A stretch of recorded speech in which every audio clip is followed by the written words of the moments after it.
Hi mga B! Merry Christmas! So ayan, nag-request ang aking anak ng creamy carbonara. Sabi niya, yun daw ang gusto niyang Noche Buena. So pagbigyan natin kasi minsan lang yan mag-request. So as ilerang ina, magluto tayo kahit hindi tayo marunong magluto.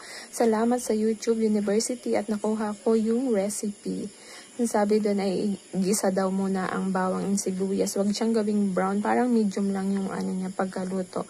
Tapos isunod ang ham, isunod ang mushroom, tas isunod ikaw. Charot. Charing lang mga bita. Halu-haluin siya hanggang sa maluto.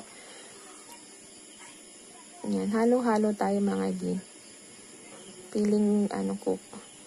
At then isunod daw yung yung cream sauce. Yan ay ready na mga bi. Halo-halo na yan. Tas halu-haluin daw. Hindi dapat tigilan yung paghalo. Kaso nagutom ako, anong gagawin natin? So, itigil natin mga big. Palano ko na kumain ng 12 o'clock kaso hindi talaga kaya. Hindi kakayanin na 12 o'clock pa ako kumain.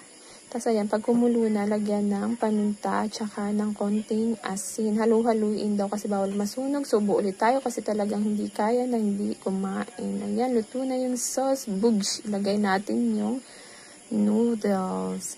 Halo-haloin lang yan mga bi. Yun lang. That's it. Luto na. Hindi ko siya nakuha ng mag-isang video. Nabisi na. Yun lang. Merry Christmas everyone.